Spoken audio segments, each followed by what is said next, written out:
गुरवे गौरचन्द्राय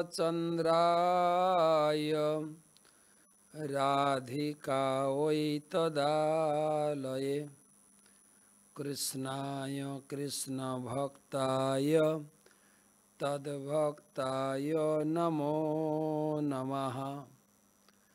वन्दे अहं श्रीगुरो श्रीयुतपदकमलं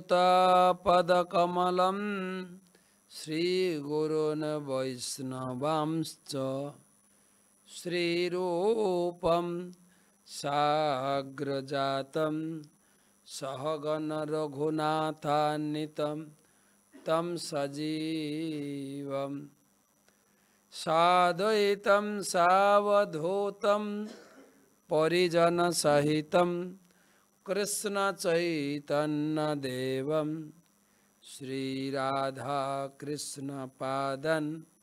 सहगण ललिता श्रीविशाखान्वितांश्च नमो ॐ विष्णुपादाय कृष्णप्रेष्ठाय भूतले श्रीमते भक्तिवेदान्त स्वामिनिति नामिने। नमस्ते सारस्वते देवे गौरवाणी प्रचारिणे निर्विशेष शून्यवादी पाश्चात्य देशतारिणे आजानुलंबित भुजौ कनकावदातौ संकीर्तनैव पितरौ कमलायताक्षौ विश्वम्भरौ द्विजवरौ जुगधर्मपालौ वन्दे जगत्प्रियकरौ करुणावतारौ। जय श्री कृष्ण चैतन्य प्रभु नित्यानंद श्री अद्वैत गदाधर श्रीवासदि श्री गौरभक्तबिंद। हरे कृष्णा कृष्ण कृष्ण हरे हरे हरे राम राम राम हरे हरे। ओम नमो भगवते वासुदेवाय ओम नमो भगवते वासुदेवाय ओम नमो भगवते वासुदेवाय। नारायणं नमस्कृत्य नरं चैव नरोत्तमं देवीं सरस्वतीं व्यासं ततो जयमुदीरयेत्।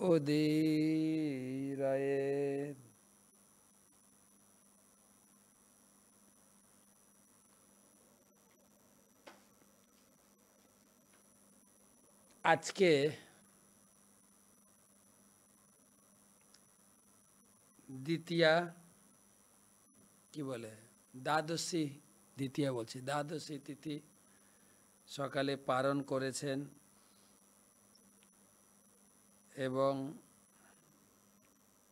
সারাদিন ব্যাপী বিভিন্ন সেবার মধ্য থেকে আমরা সন্ধ্যার সময় ভাগবত রসমাধুরী ক্লাসে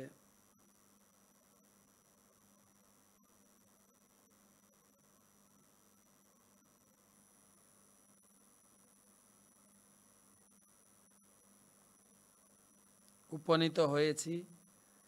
গতকালকে একাদশী উপলক্ষে মন্দিরের হরিবাসর হরিনাম সংকীর্তনে আমরা অতিবাহিত করেছি, সেই জন্য ভাগবত ক্লাসে আমরা উপনীত হতে পারিনি।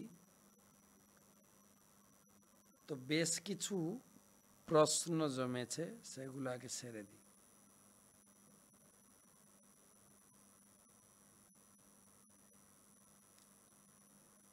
প্রশ্ন করেছেন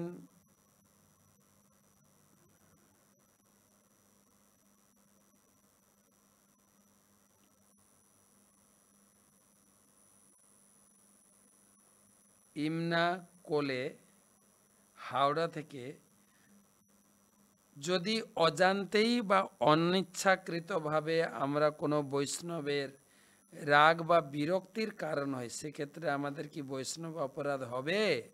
হ্যাঁ, বৈষ্ণব অসন্তুষ্ট হলেই অপরাধ হয়ে যাবে। আচরণের দিক থেকে আমাদের অনেকটা সংযত এবং সুশীল হতে হবে, যাতে কারোর উদ্বেগের কারণ না হয়।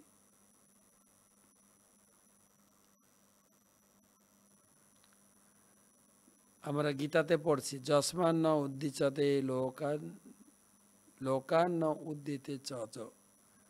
সে কারোর কাছে উদ্বেগ প্রাপ্ত হবেন না, আর কাউকে সে উদ্বেগ দেবে না। এতটাই সাবধান থাকা উচিত।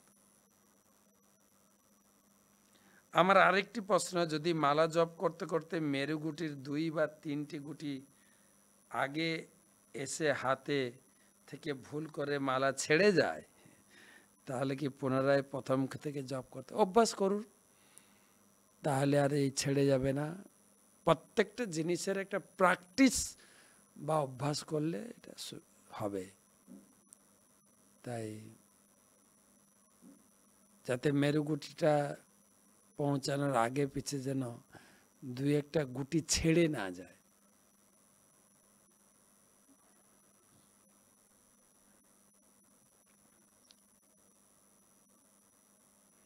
পরবর্তী প্রশ্ন,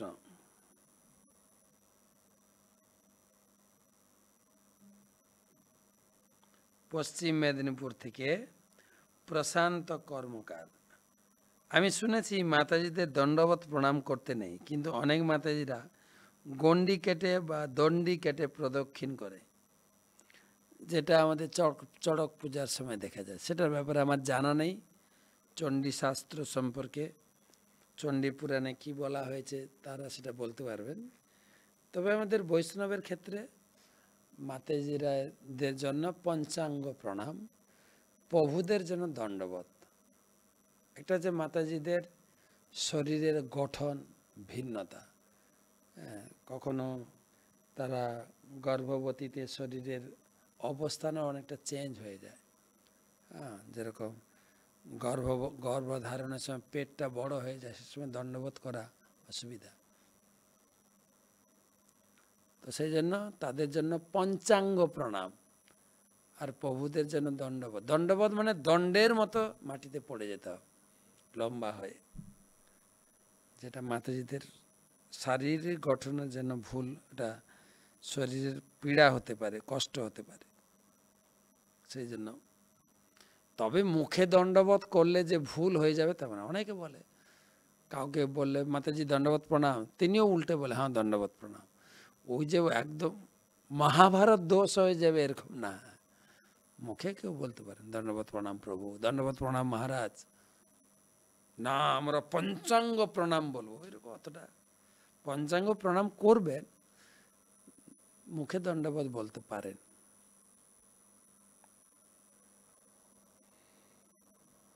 তারপরে যোগেশ্বর নিমাই দাস হাবড়া থেকে, অল্টারে জগন্নাথ আছেন, গৌরনীতাই আছেন, রামচন্দ্র নরসিংহদেব, রাধা মাধবও আছেন। তো একটা ভোগের প্লেটে ভোগ লাগায়, আমাকে কি আলাদা আলাদা ভোগ লাগাতে হবে? আপনার ভাবের উপর নির্ভর করবে। যদি মনে করে আলাদা লাগাবেন আলাদা লাগাবেন, নাহলে একটা ভোগের প্লেটে আপনি সবাইকে নিবেদন করতে পারেন।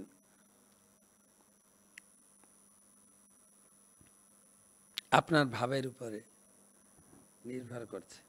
তো নীতিটা হচ্ছে আপনি একটা প্লেট থেকে সবাইকে ভোগ লাগাতে পারেন।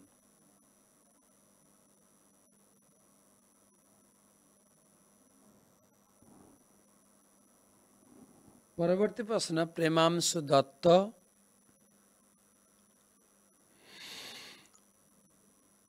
মহারাজ, আগের ক্লাসে বললেন যে পূজা অর্চনা তপস্যার মাধ্যমে ভগবানকে লাভ করা যায় না, একমাত্র ভক্ত সঙ্গে ভগবানকে লাভ করা যায়।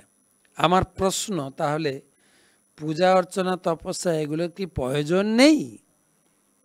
এই বিধানগুলো তো ভগবানের সৃষ্টি, দয়া করে একটু বুঝিয়ে বলবেন। প্রেমাংশু দত্ত, কলকাতা। দরকার তো আছে, কিন্তু এখানে বলা হচ্ছে যে কেবল যোগ ধ্যান তপস্যা করে আমরা ভগবানকে লাভ করতে পারি না। হ্যাঁ, এর আগের ক্লাসে বলা হয়েছে যে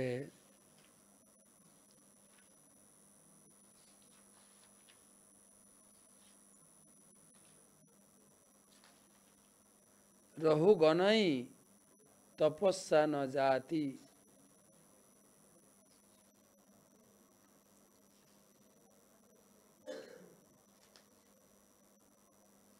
ন চেজ্জয়া নির্বাপণাৎ গৃহাৎ বা ন ছন্দসা নৈব জলাগ্নি সূর্যই বিনা মহৎ পাদ রজ অভিষেক।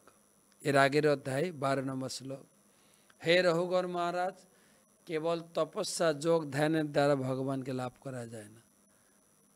ভগবানের ভক্তের চরণ ধুলি মাথায় পড়লে ভক্তি এগিয়ে যাবে তত্তর করে, সাধুসঙ্গ। তো যোগ ধ্যান তপস্যা থাকবে, কিন্তু সেটাকে যদি সাধু সঙ্গের মাধ্যমে করা হয় তাহলে ফলপ্রসূ হবে, না হলে শুধু যোগ ধ্যান তপস্যা আপনাকে বিভ্রান্ত করবে, কষ্ট দেবে। কিন্তু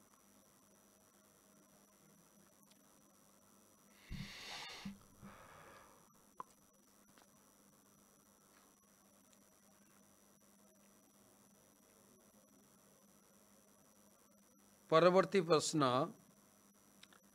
প্রশ্ন করেছেন সঞ্জয় মহাপাত্র।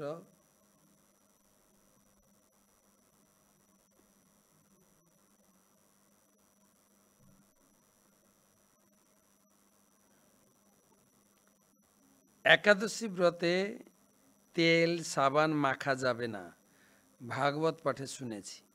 ভাগবত পাঠে শুনেছি সাদা তেল দিয়ে সবজি রান্না করে খাওয়া যায়। মাথায় তেল লাগানো যায় কি? না লাগাতে ভালো, ভালো যদি লাগান, লাগাতেও পারেন।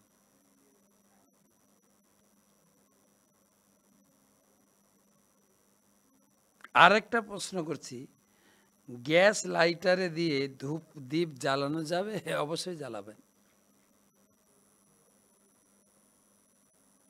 অত্যধিক খুঁটিনাটি বিচার করেন না।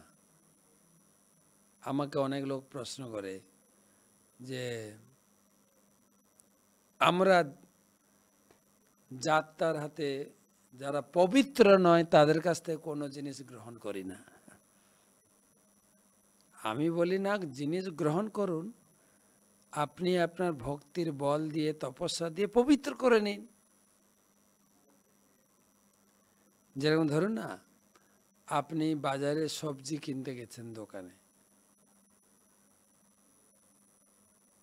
তো দোকানদার কি করে?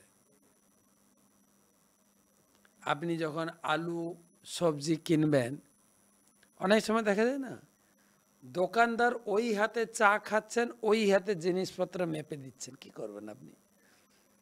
ঘরে এসে পবিত্র করে ভোগ লাগান। বা আপনি তো দোকানদার কাছে কিনলেন, দোকানদারকে কি জিজ্ঞাসা করেন, এই দাদা আপনি কি 16 মালা জপ করেন? আপনি কি 4 নিয়ম পালন করেন? তাহলে আপনার কাছ থেকে জিনিস নেব, না হলে কিন্তু এই জিনিস অপবিত্র। আচ্ছা, যদি দোকানদার যদি হয়ও 4 নিয়ম পালন করে, একাদশী ব্রত করে, দীক্ষিত হয়েছে, এবার দোকানদার যার কাছ থেকে কিনেছেন বলেন, তাকে আবার খুঁজে দেখতে হবে তিনি ভক্তিযোগ পালন করেন কিনা, নিরামিষ খান কিনা। আবার তিনি যদি করেনও, একটা হচ্ছে তো লাখের হিসাবটা বের করে দিলেন, কিন্তু আরেকটা ব্যাপার হচ্ছে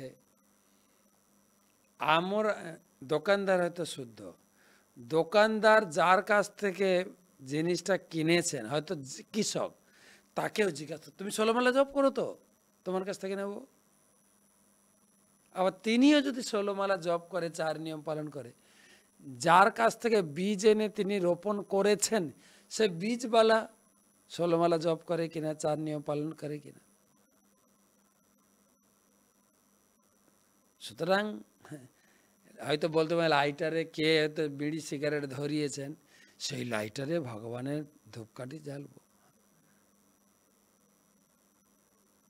না হলে দেশলাই নিয়ে আসেন, সেখান থেকে জ্বালা।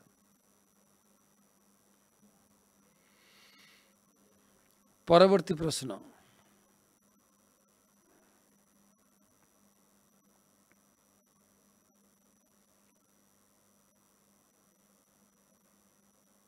পরবর্তী প্রশ্ন করেছেন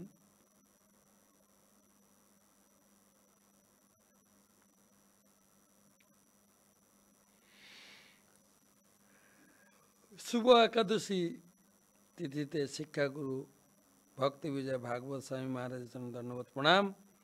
একটা প্রশ্ন হচ্ছে, উত্তরায়ণ দক্ষিণায়ন হয় বছরের কোন সময়, কোন সময় এবং কোন সময়? সাধারণত এই ডিসেম্বর থেকে উত্তরায়ণ শুরু হয়ে যায়, জুন মাস পর্যন্ত থাকে, এবং জুন মাসের পর থেকে দক্ষিণায়ন। 6 মাস উত্তরায়ণ, 6 মাস দক্ষিণায়ন।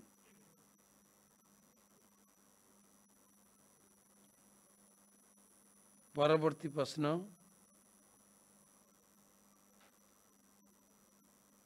রঞ্জিত মণ্ডল, মহারাজ আপনার চরণে ধন্যবাদ প্রণাম। আমি হাসনাবাদ নামহট্ট থেকে বহুপাত ফুচকা বিক্রেতা রঞ্জিত মণ্ডল বলছি। আমার প্রশ্ন হলো, ভাগবতের 4th স্কন্ধে পৃথু মহারাজকে যমদূতেরা বিমানে করে বৈকুণ্ঠ নিয়ে যাচ্ছিলেন, তখন তার পিছনে বিমানে তার পত্নীও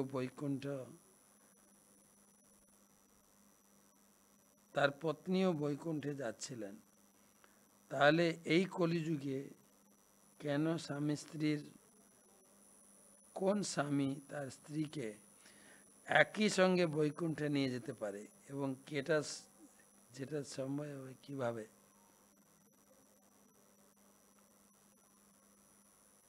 আমি যতটুকু বুঝলাম যে পৃথু মহারাজ যখন তিনি বৈকুণ্ঠে গমন করেছিলেন, তখন আরেকটি পালকিতে তার স্ত্রী অর্চি দেবীও যাচ্ছিলেন। এখন প্রশ্ন হচ্ছে, এই কলিযুগে কোন স্বামী, অর্থাৎ স্বামীর কি যোগ্যতা থাকলে স্ত্রীকে নিয়েও বৈকুণ্ঠ ধামে যেতে পারে? প্রশ্ন। ভালো করে ভজন করতে হবে স্বামী স্ত্রী, তাহলে সম্ভব হবে। একে অপরের উপরে বিশ্বাস স্থাপন করে কৃষ্ণের সংসার করলেই হবে।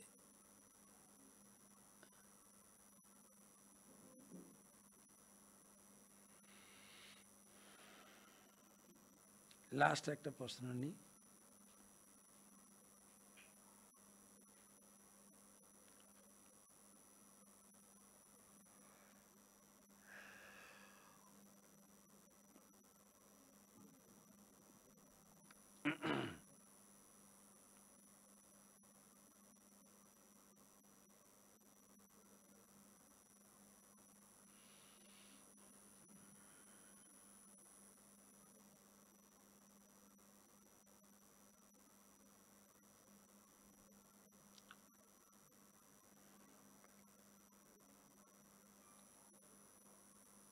সুধীর দাস মেদিনীপুর থেকে, পূর্ব মেদিনীপুর থেকে,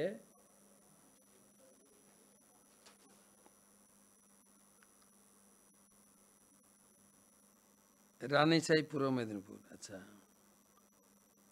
অধমকে মাফ করবেন, হরিকথার মুখ্য মান কি কি?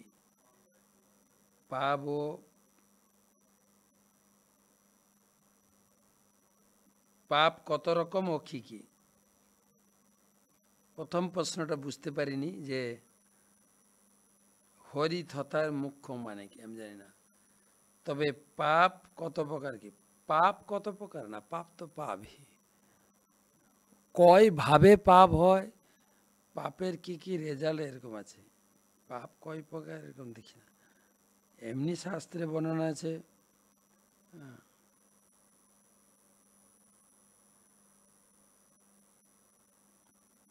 অনেক 28টা প্রকোষ্ঠ আছে পাপের।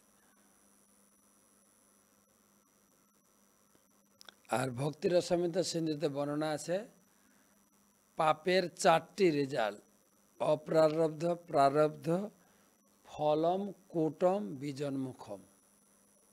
এটাই পাওয়া যায়।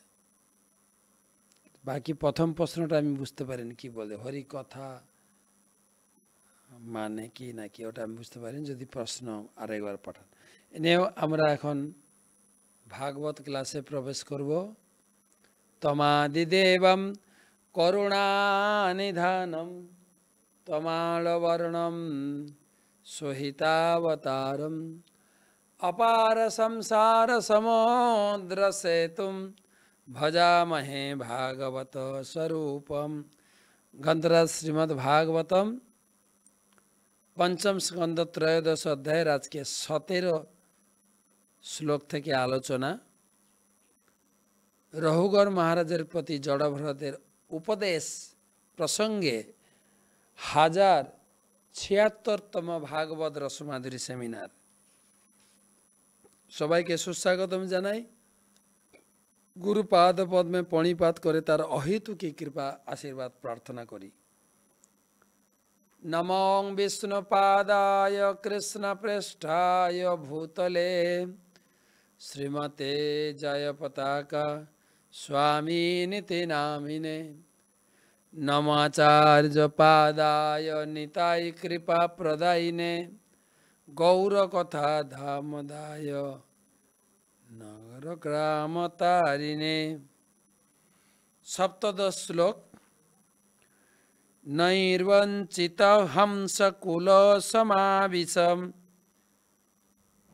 নরোচয়নশীলমুপেতি বানরান তজ্জাতিরাসেন সুনির্বিতেন্দ্রিয় পরস্পরোদ্ভীক্ষণ বিস্মিতাবধি।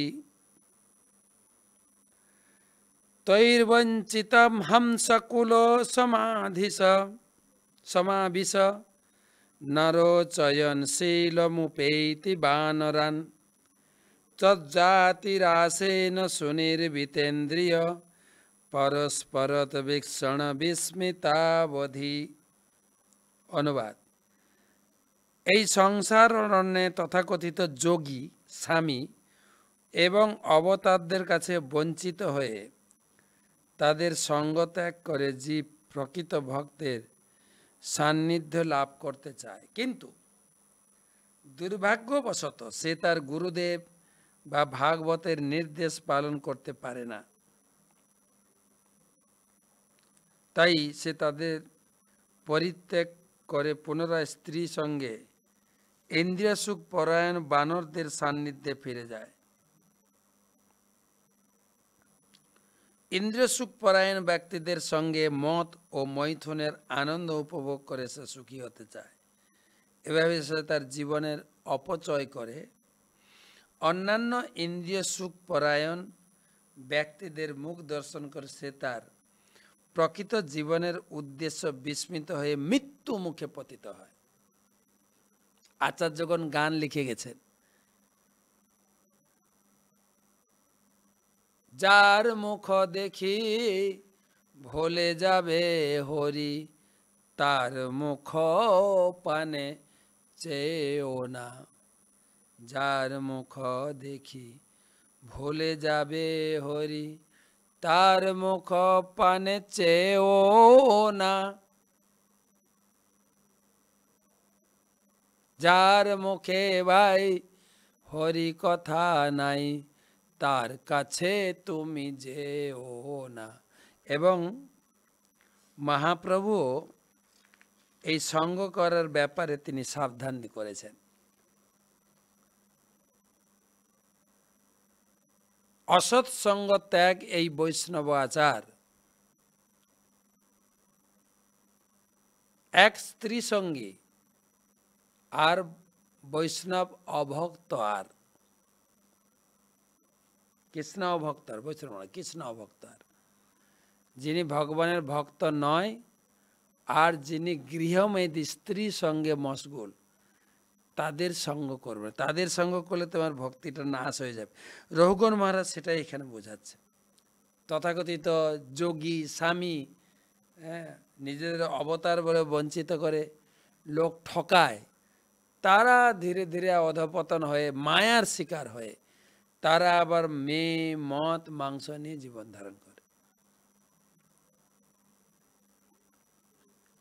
সেই জন্য কার সঙ্গে মিশবো কার সঙ্গে মিশবো না, এই সংঘের বিচার দেওয়া হয়েছে।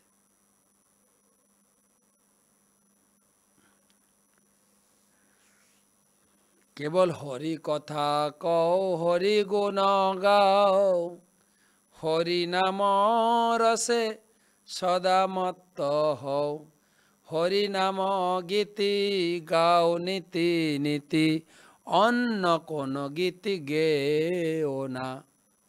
যার মুখে ভাই হরি কথা নাই, তার কাছে তুমি যেও না।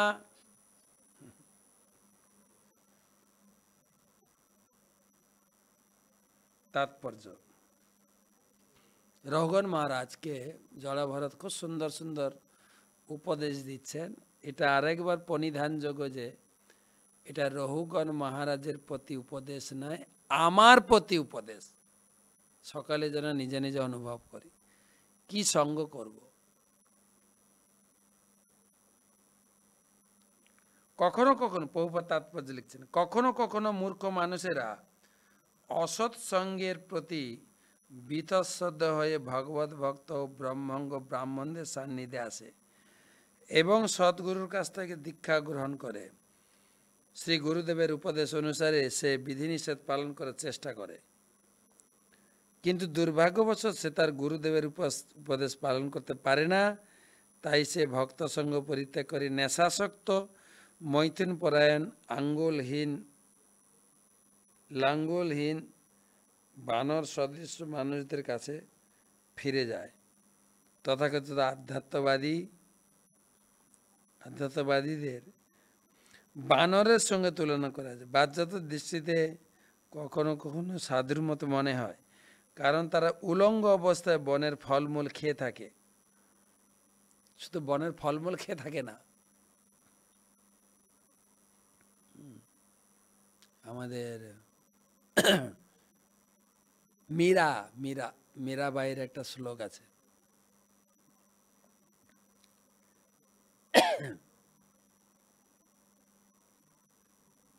নিত নাহান সে হরি মিলে তো বহুত জলজন্তু হুই। যদি শুধু তীর্থে গিয়ে স্নান করে ভগবানকে লাভ করা যেত, তো যারা মাছ আছে জলের ভিতরে জলে ডুবেই আছে, তারা তো হরিকে পেয়ে যেত। ফলমূল খাকে হরি মিলে তো বহুত বাঁদর বাঁদরাই। তো যদি কেবল বলেন আমি একাদশী শুধু ফল খাই, আমি হিজিবিজি কোনো খাই না, তো আমি ফলাহার, ফল বাবা, তো ফল খেলেও দেখুন অনেক বাঁদর আছে শুধু ফল খেয়ে থাকে, তারা ভগবানকে পেয়ে যেত। নাড়ি ছড়কে হরি মিলে তো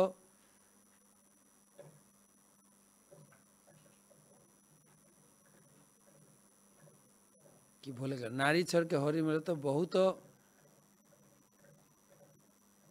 নারী। কেউ বলে আমি বিয়ে করবো না, সন্ন্যাসী ব্রহ্মচারী থাকলে আমি ভগবানকে পেয়ে যাই। অনেক হিজড়া আছে তারা বিয়ে করে না, পুরুষ সঙ্গ করে না।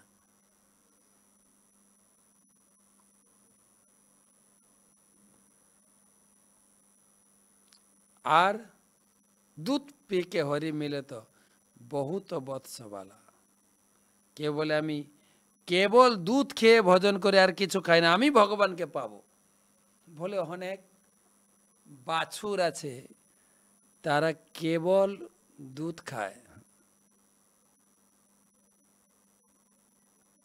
ঘাস পাতা খায়। মীরা কহে বিনা প্রেম সে নাহি মিলে নন্দলাল। মীরাবাই বলছেন ভগবানকে পেতে গেলে প্রেম লাগবে, এই বানর সদৃশ এই মর্কট বৈরাগী, প্রভুপাদ বলছেন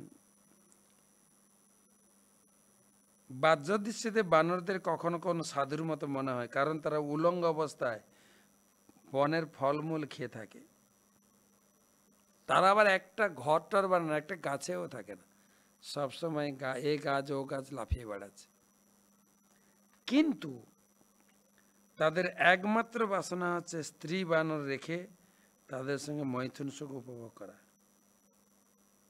কখনো কখনো তথাকথিত আধ্যাত্ম জীবনের অন্বেষণকারী ব্যক্তিরা পারমার্থিক জীবনে অন্বেষণ করতে গিয়ে কৃষ্ণ ভক্তের সান্নিধ্যে আসে, কিন্তু তারা পারমার্থিক জীবনের বিধিনিষেধগুলি পালন করতে পারে না। তার ফলে তার ভক্ত সঙ্গ পরিত্যাগ করে পুনরায় বিষয়াসক্ত মানুষদের সান্নিধ্যে ফিরে যায়। তাদের তুলনা করা হয় বানরদের সঙ্গে। পুনরায় তারা মৈথুন ও নেশার জীবনে ফিরে যায়, পরস্পরের মুখ দর্শন করে তৃপ্তি অনুভব করে। এইভাবে তাদের জীবন অতিবাহিত করে মৃত্যু মুখে পতিত হয়। তো এই শ্লোকের বক্তব্য হচ্ছে, যদি ভগবত ভক্তিতে আনন্দ না পাই তাহলে আমার পতন হবেই। আর তথাকথিত স্বামী যোগী তারা ভুল ভাল শিখিয়ে লোককে প্রতারণা করছে।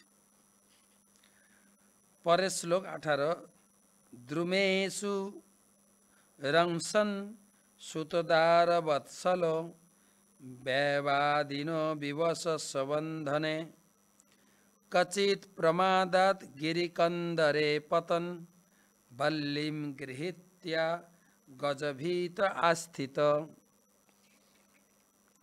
দ্রুমেষু রংসন সুতদার বৎসল ব্যবায় দীন বিবশ সবন্ধনে কচিত প্রমাদাত গিরিকন্দরে পতন বল্লিম গৃহীত্যা গজভীত আস্থিত।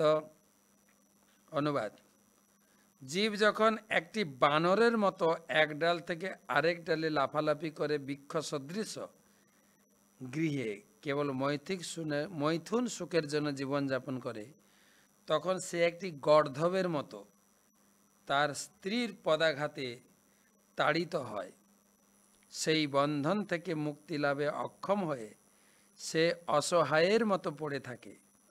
কখনো কখনো সে দুরারোগ্য ব্যাধির দ্বারা আক্রান্ত হয়, যার তুলনা করা হয়েছে পর্বতকন্দরে পতিত হওয়ার সঙ্গে। সেই পর্বতকন্দরে অবস্থিত হস্তি সদৃশ মৃত্যুর ভয়ে ভীত হয়ে সে লতাবল্লী অবলম্বন করে অবস্থান করে।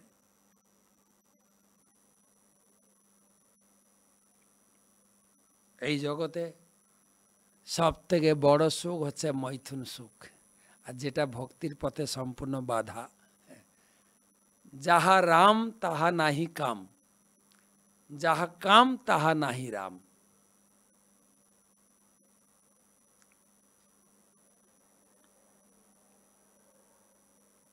তাৎপর্য: এখানে গৃহস্থ জীবনের ভয়াবহ পরিস্থিতির কথা বর্ণনা করা হয়েছে।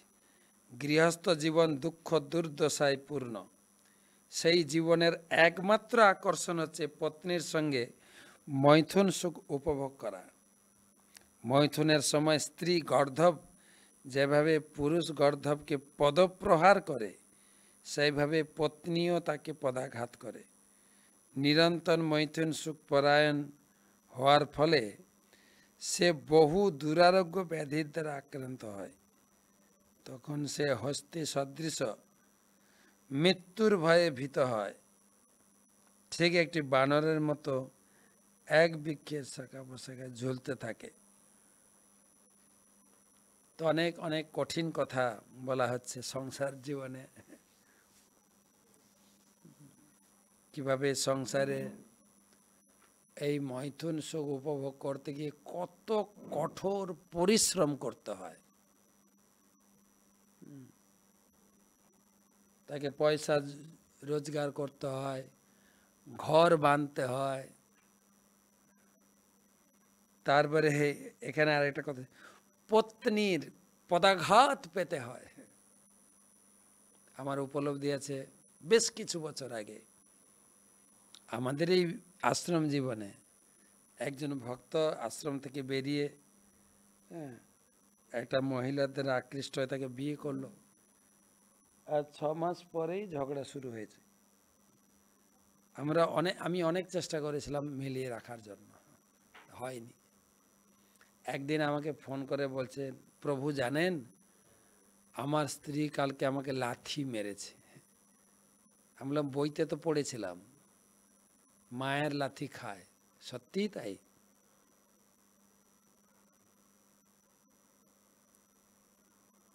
আরেকজন পড়ছিও তাই। কালকে একটা, না কাল না, কাল তো একাদশী, তার আগের দিন বাস্তবতা একটা ইউটিউব দেখছিলাম। এটা মেয়ে বাড়িতে আছে, তার ভাই এসে কয়েকটা কাপড় দিয়েছে, দিদি এগুলো ধুয়ে দে, তো ধুয়ে দে, ধুয়ে ইস্ত্রি করে রাখবে, আমি পরবো পরে। তার দিদিটি বলছে, সে কি, আমি কি তোর কাজ করার জন্য বাড়িতে আছে নাকি? আমার কোনো কাজ নেই নাকি? হ্যাঁ, তোর যদি তো কাপড় ধুতে হয় বিয়ে করিস না কেন? বিয়ে করে নে। তুই কি আমাকে বাড়ির কাজের লোক পেয়ে গেলি? এই ভাইয়ের সঙ্গে খুব তর্ক। তখন ভাই বলছে, তোকে তো বিয়ে দিয়েছিলাম, তুই চলে গেছিলি, কেন এসছিস সেখানে? এসছি তো খাটবি না কেন? আমি শুধু কাটবো নাকি? তখন মার কাছে অভিযোগ দিয়েছে মেয়েটা, মা দেখো তোমার ছেলে, আমার ভাই কিরকম আমার উপরে অত্যাচার করছে, যখন তখন বলে আমার কাপড়গুলো কেচে দাও। তোর মাও বলছে, হ্যাঁ ভাইয়ের কাপড় কাচবে, তোর এত কি রে? ভাইয়ের দুটো কাপড় কেচে দিতে পারবি না? তো তোর নিজের ভাই বোন তোরা। না আমি আসলে করতে পারবো না। হ্যাঁ, তখন মা বলছে, দেখ ভাইয়ের বাড়িতে বসে বসে খাচ্ছিস, এইটুকু একটা কাজ করতে পারবি না? বলছে আমি ভাইয়ের বাড়িতে বসে বসে খাই না, আমি এখন বাবার ইনকামে খাই। বলছে দেখ বাবার ইনকাম তো, কিন্তু আলটিমেট তো তোকে বিয়ে দেওয়া হয়েছে, তুই চলে গেছিস, এখন সব কিছু ভাইয়ের। মার উপরে রেখে মেঘে বাবার কাছে গেছে। বাবা কি হবে, ও বাবা ভালোবাসতো, ভাই আমার উপরে এরকম অত্যাচার করছে। মাকে গিয়ে বললাম, মাও সেই ভাইয়ের সঙ্গে সাই দিল। তখন বাবা বলছে, দেখ তুই রাগারাগি করিস না, মিলেমিশে থাক, তোর ভাই তো, একটা হাত লেগে কাপড়গুলো কেচে দিবি, এইগুলো করতে পারবি না? না আমি পারবো না। বলে দেখ তুই যদি স্বভাব না চেঞ্জ করিস তুই জীবনে সুখ পাবি না। তোকে একটা ভালো বর দেখে, ভালো ছেলে দেখে সংসার করে দিলাম, বিয়ে দিলাম, তুই সেখানে ঝগড়াঝাটি করে পালিয়ে এলি, বাড়িতে এসে ভাইয়ের সঙ্গে ঝগড়াঝাটি করছিস। এত ভালো ছেলেকে বিয়ে দিলাম, হ্যাঁ সে সারাদিন খেটে খুঁটে আসবে, আর তুই ঘরে তার সঙ্গে ভালো ব্যবহার, খেতে চাইলে বেড়ে খেয়ে নাও, এক গ্লাস জল দাও না, তেষ্টা পেয়েছে, জল নিয়ে খেতে পারো না, আমাকে দিতে হবে। কিরকম কিরকম আচরণ করতে তুমি, সেই ঘরে টিকলে না, এখানে এসে ভাইয়ের সঙ্গে ঝগড়া হচ্ছে, আমি কিছু করতে পারবো না তোমার জন্য, তুমি পারলে ভাইয়ের সঙ্গে মিলেমিশে থাকো, নাহলে আমার কিছু করার নেই। বলে তোমরা সবাই ভাইয়ের পক্ষ হয়ে কথা বলছো, অবশ্যই তোমার পক্ষেও আমি আছি, তোমার জন্য সব ব্যবস্থা করেছি, আমার বাড়িতে তোমার ঠাঁই নেই, তোকে যেখানে বিয়ে দিচ্ছে ওখানে যা। ওখান থেকে ঘুরে ঘুরে আবার সেই স্বামীর কাছে, যে দুর্ব্যবহার স্বামীর সঙ্গে করেছে। অফিস থেকে ফিরে এলেই, দেখো আমার শরীরটা ভালো লাগছে না, একটু জল দাও খাই, বেড়ে খেয়ে নাও, নিজে পাচ্ছ না, আমাকে দিতে হবে, আমি কি বাড়ির কাজের মেয়ে নাকি? এইরকম সব ব্যবহার সংসারে। ফির মেয়েটা ফিরে গেল স্বামীর বাড়িতে, গিয়ে ক্ষমা চাইছে, আমি তোমার কাছে ফিরে এসেছি, আমার সব ভুল ত্রুটি তুমি ক্ষমা করে দাও। আর সেই বাড়িতে স্বামীটা আরেকটা বিয়ে করে বসে আছে, সে মেনে নেবে না, এই নিয়ে চললো ঝগড়া। তো এই যে বইতে যা লেখা আছে বাস্তব, সংসারটা ছেলের কাছে বা মেয়ের কাছে সকলের কাছে কষ্টদায়ক। তাই আমরা প্রতিদিন সকালে গুরুদেবের কাছে প্রার্থনা করি, সংসার দাবা ননলীঢ় লোক ত্রাণায় কারুণ্য ঘন ঘন। হে গুরুদেব, কৃপা করে সংসারের জ্বালা থেকে আমাকে উদ্ধার করুন, আমাকে কৃষ্ণের নাম দিন, আমি যেন কৃষ্ণ নাম জপ করে একটু শান্ত হতে পারি, একটু সংসারে সুখ পেতে পারি। আরেকটা শ্লোক, অত কথঞ্চিত সবিমুক্ত আপদ পুনশ্চ স্বার্থং প্রবিশিতরিন্দম অধ্যয়ন মুস্মিন্ন জয়া নিবেশিত ভ্রমঞ্জনাদ্যপি ন বেদ কশ্চন। অত কথঞ্চিত সবিমুক্ত আপদ পুনশ্চ স্বার্থং প্রবসিতরিন্দম অধ্যয়ন মুস্মিন্ন জয়া প্রবেশিত ভ্রমঞ্জন অদ্যাপি ন বেদ কশ্চন। হে শত্রুহন্তা মহারাজ রহুগণ, জীবাত্মা যদি কোনো ক্রমে এই ভয়ঙ্কর পরিস্থিতি থেকে মুক্ত হয়, তবু সে পুনরায় মৈথুন সুখ উপভোগ করার জন্য তার গৃহে ফিরে যায়, কারণ এটি হচ্ছে আসক্তির রীতি। এইভাবে ভগবানের মায়া শক্তির দ্বারা মোহিত হয়ে জীব সংসার অরণ্যে বিচরণ করতে থাকে। মৃত্যুর সময় পর্যন্ত সে তার জীবনের প্রকৃত উদ্দেশ্য খুঁজে পায় না। খুব কঠিন, যদিও কখনো কখনো সংসার থেকে বেরিয়ে হরি ভজনে যুক্ত হয়ও, কিন্তু পুনরায় যৌন আসক্তির ফলে আবার ফিরে গিয়ে সেই ফাঁদে পড়ে যায়। তাৎপর্য, এটি হচ্ছে সংসার জীবনের রীতি। কেউ যখন মৈথুন আসক্ত হয় তখন সে জীবনে এমনভাবে জড়িয়ে পড়ে সে আর তার জীবনের প্রকৃত উদ্দেশ্য হৃদয়ঙ্গম করতে পারে না। তাই শ্রীমদ্ ভাগবতে বলা হয়েছে, নতে বিদুষার্থ গতিং হি বিষ্ণু। সাধারণত মানুষেরা জীবনের পরম উদ্দেশ্য হৃদয়ঙ্গম করতে পারে না। বেদে উল্লেখ করা হয়েছে, অং তদ বিষ্ণু পরমং পদম সদা পশ্যন্তি সুরায়। যারা আধ্যাত্মিক উন্নতি লাভ করেছেন তারা কেবল শ্রী বিষ্ণু শ্রী পাদপদ্মেই দর্শন করেন। বদ্ধজীবেরা কিন্তু ভগবান বিষ্ণুর সঙ্গে তাদের সম্পর্কে পুনঃপ্রতিষ্ঠা করার জন্য মোটেই আগ্রহী হয় না। তারা কেবল জাগতিক কার্যকলাপের মোহে মোহিত হয়, তথাকথিত নেতাদের দ্বারা বিভ্রান্ত হয়ে জড়জগতের বন্ধনে চিরকাল আবদ্ধ থাকে। তো আজকে এই পর্যন্ত থাক। ত্রয়োদশ অধ্যায় রহুগণ মহারাজের প্রতি জড় ভরতের অতিরিক্ত উপদেশ 17, 18, 19 তিনটা শ্লোক পড়লাম। শুভরাত্রি, ভালো থাকবেন। কালকে টকশো, রবিবাসরীয় টকশোতে আবার দেখা হবে। এবারে টকশো এর বিষয় নিয়ে এসেছি গঙ্গা। গঙ্গা হচ্ছেন জলব্রহ্ম। ভগবান 4 রূপে জগতে আবির্ভূত হয়েছেন। হরিনাম নাম ব্রহ্ম, ভাগবতম শব্দ ব্রহ্ম এবং জগন্নাথ হচ্ছে দারু ব্রহ্ম, গঙ্গা হচ্ছে জল ব্রহ্ম। ব্রহ্ম দবত্ত অপগচ্ছতি নিরধর্ময়। গঙ্গা সম্বন্ধে বিস্তারিত আলোচনা কালকের সন্ধ্যার টকশোতে। ভালো থাকবেন।